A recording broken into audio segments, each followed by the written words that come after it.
Okey, Assalamualaikum kelas. Okey, kita sambung lagi PDPR kita hari ini. Masih lagi dalam bab 2, nutrisi dan teknologi makanan.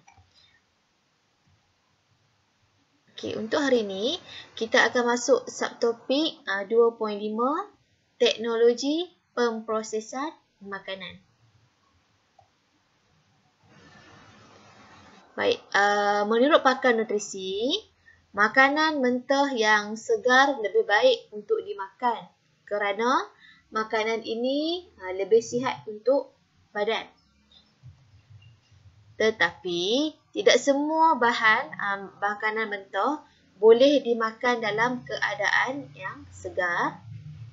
Oleh sebab itu, kebanyakan bahan makanan yang mentah itu mestilah diubah kepada bentuk lain melalui teknologi pemprosesan makanan. Makna kata, ada makanan yang boleh dimakan mentah, ada makanan yang perlu diproses terlebih dahulu, barulah boleh dimakan. Okey? Makanan yang diproses lebih tahan lama, lebih enak, lebih menarik dan lebih mudah untuk dicernakan. Okay, ini adalah kelebihan makanan yang diproses berbanding dengan makanan yang segar. Okay. Dia semua ada 8. Kamu kena tahu 8 teknologi pemprosesan makanan. Okay. Kita tengok yang pertama, memasak. Yang ni cikgu yakinlah semua orang familiar. Semua orang biasa masak. Siapa sini yang tak pernah masak? Cikgu rasa tak ada kan? Semua orang akan biasa masak. Okey. Kaedah ini ialah di mana makanan itu diproses dengan cara memanaskan bahan makanan melalui teknik seperti celur, goreng, panggang, pengasapan, rebus, tumis, bakar dan kukus. Okay, ini antara kaedah-kaedah yang kita gunakan untuk memasak. Contoh produk makanan yang diproses melalui kaedah ini, contoh kari ayam, ikan goreng, ayam panggang, nasi, sayur-sayuran, kuih muih. Kan? Kuih muih ada yang digoreng, ada yang dibakar, ada yang dikukus. Alright. Kaedah yang kedua, penapaian. Penapaian. Siapa bisa makan tapai? Ada orang suka kan? Tapi ada juga orang yang tak suka. Okey, baik. Kalau kamu tengok sini kan, ni gambar yang sebelah kiri ni, ini adalah kimchi. Salah satu produk makanan yang dihasilkan melalui kaedah penapaian. Ni tempe. Tempe, ini soya. Ini adalah contoh-contoh makanan yang melalui ataupun yang diproses secara penapaian. Okey. Kaedah ini ialah di mana proses penguraian bahan kompleks kepada bahan yang lebih ringkas melalui tindakan bakteria, yeast atau mikroorganisme berfaedah yang lain. Contohnya, penapaian glukosa melalui tindakan yeast digunakan dalam pembuatan roti. Okey, yang kamu nampak ni, ini adalah persamaan perkataan bagi penapaian. Persamaan perkataan bagi penapaian. Maknanya kat sini bahannya glukosa.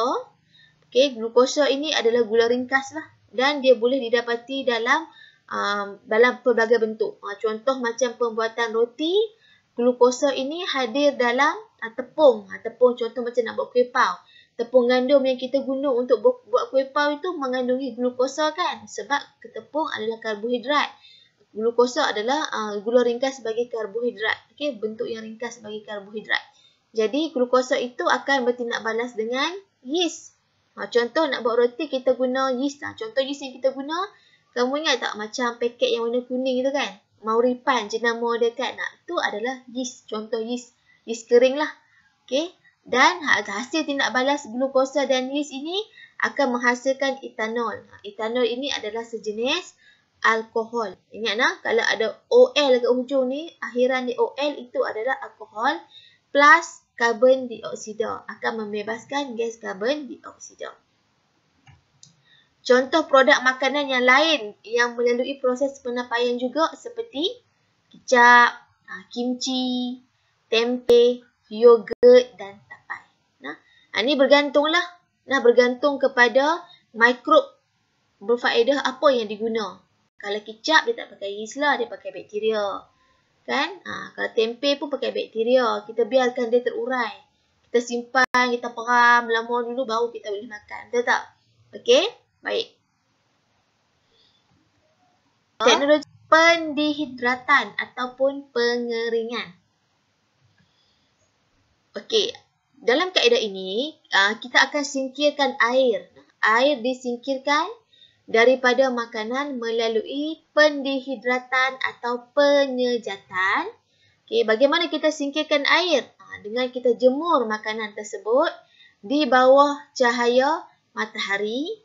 Okey, mengeringkan dengan nyalaan api ataupun asap dan mengeringkan di dalam ketuhar. Ini contoh. Maksudnya kita nak hilangkan air dia tu guna pelbagai kaedah. Nak guna kaedah semula jadi, maksudnya guna cahaya matahari lah. Ataupun api atau asap, ataupun kita boleh nak cepat, kita boleh keringkan di dalam oven. Okey, baik. Okey, contoh makanan. Yang lain lah. Udang kering, sotong kering, ikan kering, buah-buahan kering, bijirin, cereal lah. Cendawan dan susu tepung. Okey, cendawan, contoh macam cendawan apa? Cendawan shiitake dan sebagainya yang dikeringkan lah. Alright.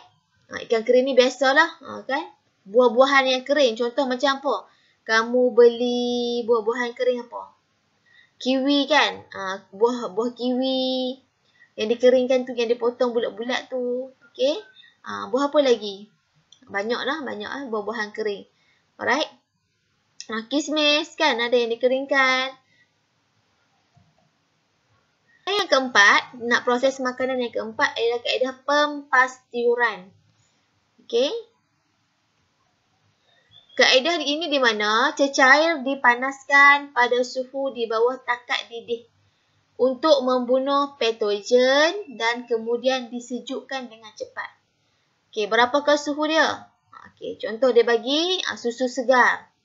Panaskan pada suhu 63 darjah Celsius selama 30 minit atau suhu 72 darjah Celsius selama 15 saat. Dan kemudian disejukkan serta-merta. So, suhu ni dia ada dua lah. Salah satu. Kalau suhu 63, masa 30 minit. Kalau suhu 72, masa 15 saat. Kemudian, penyejukan serta-merta. Instant cooling. Okay, contoh, susu, produk tenusu dan juga jus buah-buahan. Okay. Selain daripada tu, macam perasan tak kalau macam kita beli santan yang dalam kotak tu kan? Contoh santan karo. Itu pun salah satu contoh bahan makanan yang diproses melalui kaedah pempastiuran. Kelima, pengetinan. Yang ni biasa kan? Biasa sangat. Okay. Kaedah makanan disimpan di dalam tin yang telah disteril. Disteril ni maksudnya dah dibunuh mikroorganismenya lah. Okey. Dan dipanaskan pada suhu tinggi melebihi 115 darjah Celsius. Tekanan tinggi untuk membunuh mikrob dan sporanya. Dia kena bunuh spora sekali. Kalau tak nanti untuk jangka masa panjang makanan ini tak tahan lama. Okey. Udara di dalam tin yang mengandungi makanan yang disteril itu dikeluarkan sebelum dipatri. Okey? Maksudnya bila kita dah masukkan makanan, sekali lagi udara yang terkandung di dalam tin itu dikeluarkan sebelum ditutuplah seal dia punya tudung ni. Okey? Tin ini kemudian dipanaskan semula untuk membunuh sebarang mikrob yang masih ada sebelum disejukkan dengan secepatnya. Okey? Maksudnya bila dah masukkan makanan, dah buang udara, dah patri, kemudian dia akan panas sekali untuk membunuh apa-apa mikrob sekiranya masih ada. Kemudian disejukkan dengan segera. Contoh produk makanan, daging, sup, kacang, ikan, buah-buahan, sos dan susu di dalam tin. Kan, susu dalam tin contoh macam susu sejak tu kan, tu pengetinan. Dia bukan pempastiuran dah. Okey, kalau susu yang dalam kotak tu, yang dalam botol tu, itu baru pempastiuran. Okey, maksudnya yang tu yang dipastur lah. Yang ni yang ditinkan. Okey, baik. Susu pekat. Tu pun pengertian lah. Banyaklah kita familiarkan dengan benda-benda ni semua sebab boleh katakan semua benda nak ditinkan sekarang. Betul tak? Kalau kamu tengok jenama apa, ada habis tak cikgu kan? Ada kari kambing lah, rendang ayam, sambal bilis, semua ada. Baik, teknologi pemprosesan makanan yang seterusnya iaitu yang keenam, penyejuk bekuan. Ni semua geng-geng frozen food lah ni. Siapa suka frozen food? Contoh all the nuggets lah. Okey. Disimpan pada suhu kosong darjah Celsius atau lebih rendah supaya dapat tahan lebih lama. Contoh daging lah. Dia bagi contoh daging. Okey. Contoh macam musim korban kan. Raya korban. Banyak dapat daging kan. So kita frozen kan dia. Suhu negatif 18 hingga negatif 24. Okey. Pada suhu yang kurang daripada negatif 18. Okey. Jadi kenapa kita kena setkan suhu yang rendah? Tak boleh ke letak dekat suhu bilik? Letak je dekat biasa punya, tempat biasa macam daging. Letak dekat chiller, jangan letak dekat tempat frozen. Tahan lama tak? Takkan tahan lama. Paling lama pun 2 hari tu busuk. Walaupun masuk dalam chiller. Dia kena yang frozen, yang suhu negatif something lah. Okay, kenapa? Sebab bila suhu ini, tindakan enzim terhenti. Pertumbuhan dan pembiakan mikroorganisma terencat. Makna kata mikrob dia jadi tak aktif lah. Dia ada cuma dia jadi tidak aktif. Okey. Contoh, makanan laut, daging, ayam, ikan. Yang ketujuh, penyinaran. Okey, di mana kaedah ini makanan didedahkan pada sinaran mengayon. Sinaran mengayon ini adalah sinaran yang maksudnya dia boleh membebaskan elektron. Contoh gamma, sinar ultraungu dan sinar X untuk membunuh mikrob seperti salmonella, campylobacter dalam daging mentah dan serangga seperti kutu dalam beras yang merosakkan makanan berkenaan. Okey, sinaran ini dapat memperlahankan proses pencambahan biji benih, pertunasan sayur-sayuran berubi dan pematangan buah-buahan. Maksudnya dia lambat matang lah. Kan contoh macam ubi kentang kan. Kita nak ekspor. Contoh. Kan kalau ubi kentang kat rumah tu sak je naik mata tunah yang warna hijau kan. Jadi macam mana kita nak bagi dia tahan lama, so kita guna kaedah sinaran. Kita bagi sinaran mengayon lah supaya dia lambat matang, dia lambat bertunas. Contoh makanan, sayur-sayuran, bijirin dan buah-buahan. Okey. Baik, yang keempat. Yang ke-8, pembungkusan vacuum. Ini kaedah yang terakhir lah dalam teknologi. Okey, kaedah ini di mana udara disingkirkan daripada bekas atau beg plastik yang digunakan untuk membungkus makanan sebelum bungkusan itu ditutup dengan ketatnya. Okey, ketiadaan udara di dalam bungkusan dapat mencegah pertumbuhan mikrob di dalam bungkusan dan memberhentikan pengoksidaan makanan. Pengoksidaan ni maksudnya dia bertindak balas dengan oksigen. Jadi bila kita buang udara yang ada dalam packaging tu, makna kata tiada oksigen. Bila tiada oksigen, tidak berlaku pengoksidaan. Maksudnya itu makanan kita tu dia tak bertindak balas dengan oksigen. Jadi bila dia tak bertindak balas dengan oksigen, dia tahan lebih lama. Okey? Contoh, kacang, beras, durian, sayur-sayuran lah. Kalau kamu tengok packing yang macam ni. Packing yang ketat macam ni. Cikgu suka packing yang ketat macam ni lah. Dia ngam-ngam je saiz dia. Dia tak ada ruang udara. Baik, seterusnya. Ini adalah bahan kimia yang digunakan dalam pemprosesan makanan dan importnya terhadap kesihatan. Jadi, bila kita proses makanan, mestilah kita guna bahan kimia. Betul tak? Mesti guna. Kalau tak guna bahan kimia, nanti kita punya tujuan asal nak proses makanan tu tak tercapai lah. Cumanya, dia adalah nisbahnya yang tertentu. Kalau guna perisau, perisau yang dibenarkan, pewarna yang dibenarkan. Perasan tak? Kan, selalu tak kamu baca dekat dia punya maklumat sudut, maklumat pemakanan tu, kat belakang tu kan. Makanan ini mengandungi perisau dan pewarna yang dibenarkan. So, maksudnya dalam nisbah yang selamat untuk dimakan oleh manusia. Okey, bahan kimia kamu ada 1, 2, 3, 4, 5, 6, 7, 8 juga. 8 teknologi, 8 bahan kimia yang digunakan dalam pemprosesan makanan. Okey, baik, kita pergi satu-satu. Yang pertama, bahan kimia pengawet. Okey, jenis bahan kimia yang pertama pengawet lah.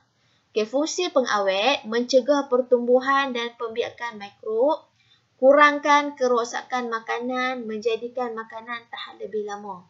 Okey, dia punya contoh bahan kimia ni dia ada secara contoh pengawet lah maksudnya.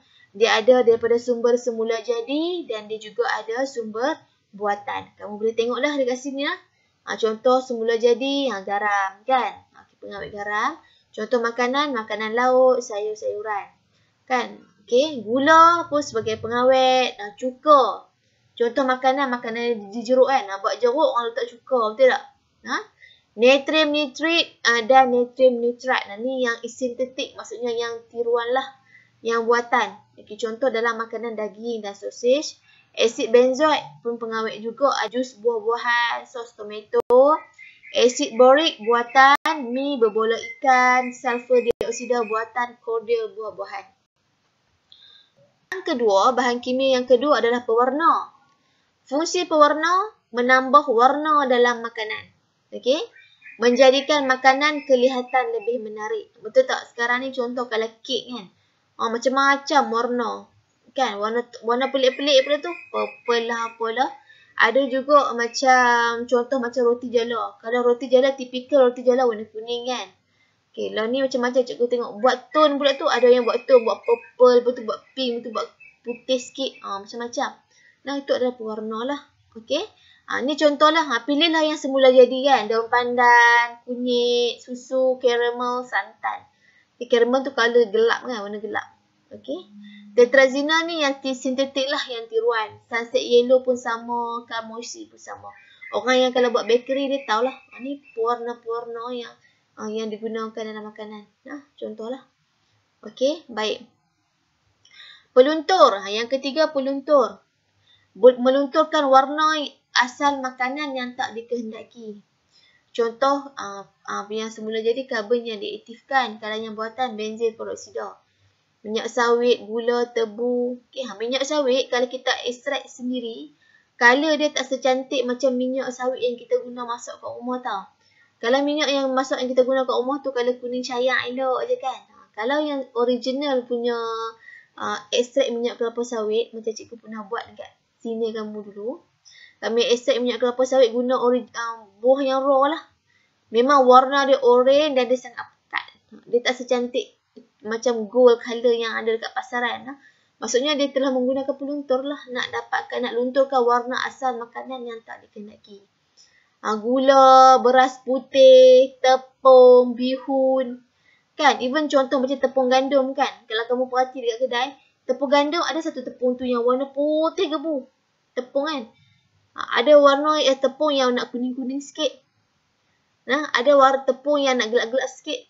Maksudnya itu dia punya kuantiti peluntur yang diguna lah. Kan, lagi gelap, lagi putih sesuatu tepung tu, lagi banyak peluntur yang diguna sebenarnya. Contoh macam tepung high protein, macam orang buat pau. Pau bukan macam pau kita buat di rumah ni. Kalau macam orang duk jual, orang duk jual tepi jalan, tu pau yang nak kuning-kuning sikit tu okey. Kamu beli pau, contoh beli pau dekat Pau Nusantara, pau yang gebu sangat-sangat tu kan. Tu dia guna tepung yang yang menggunakan peluntur lah. Okey. Tepung gandum kita yang nak ke coklat-coklat ni pun dia guna juga peluntur. Cuma mungkin kuantiti dia sikit lah. Okey. Baik, beras pun sama.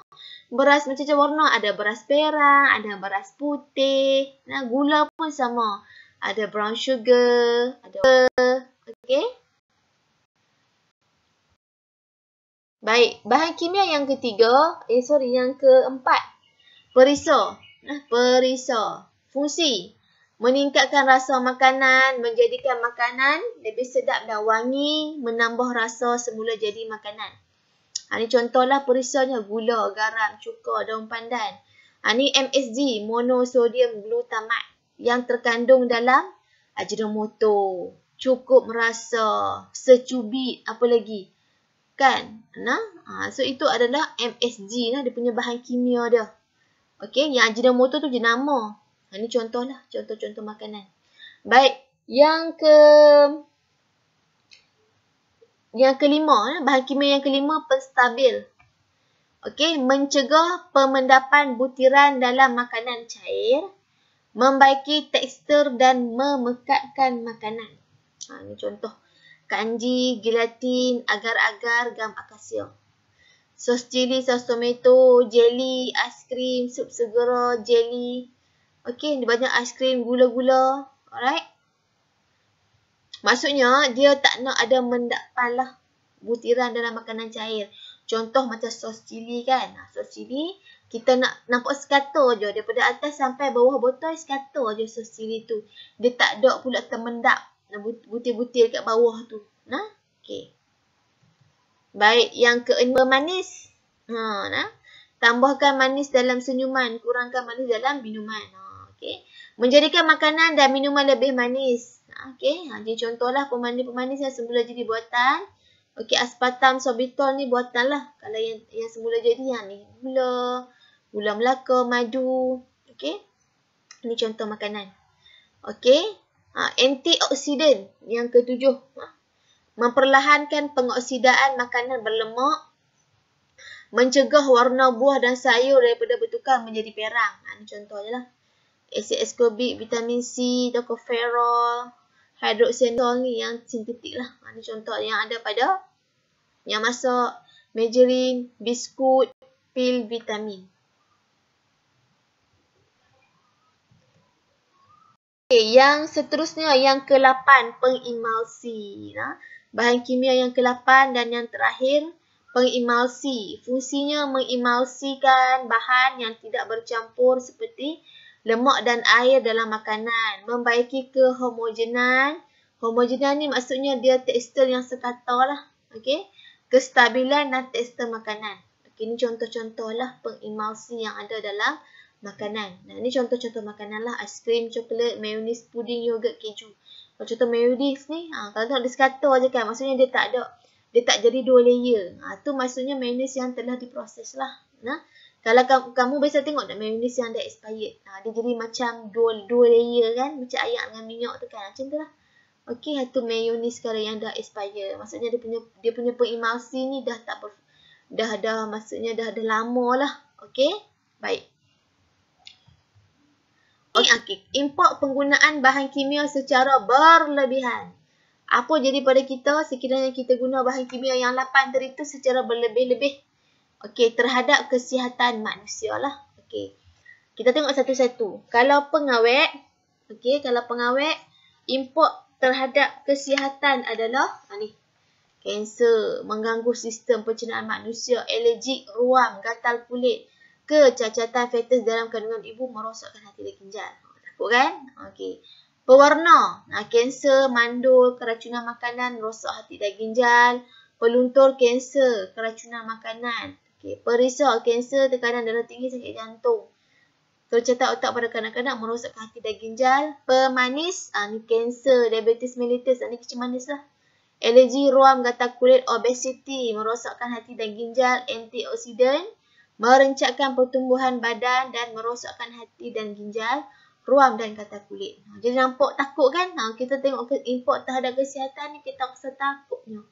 Jadi bila kita dah tahu ilmu macam ni, so nanti bila dah masuk tu ataupun kamu esok terlibat dalam sektor makanan, kamu cubalah sedaya upaya gunalah alternatif bahan semula jadi berbanding dengan bahan tiruan lah ataupun bahan buatan. Okey, kalau pewarna tu janganlah guna sangat warna yang pelik-pelik purple lah. Kalau order cake ke kan? Order cake tu janganlah order warna pelik-pelik, memang susah lah dia pakai pewarna kan. Warna kuning lah. Macam-macam lah. Biasa-biasa saja. Nah, jadi kurangkanlah pengambilan makanan yang mengandungi pewarna yang banyak. Sebab cikgu tengok sekarang macam satu trend pula. Semua benda nak diwarnakan. Macam macaron kamu makan tu kan, tu pewarna tu. Nah, pewarna kek lapis Sarawak tu pewarna. Ada warna biru, cikgu tengok ada yang warna emerald green. Kan? Jadi, bila kamu masak sendiri, gunalah alternatif yang semula jadi. Contoh nak hijau, gunalah daun pandan. Kan? Baik. Boleh. Kalau nak guna pun boleh, bukan tak boleh. Cuma kita kontrol lah. Boleh kontrol lah kalau benda yang kita masak. Kalau benda yang kita beli, kita tak boleh kontrol kan. Okey? Baik. PDPR kita hari ini untuk subtopik 2.5. Terima kasih. Assalamualaikum.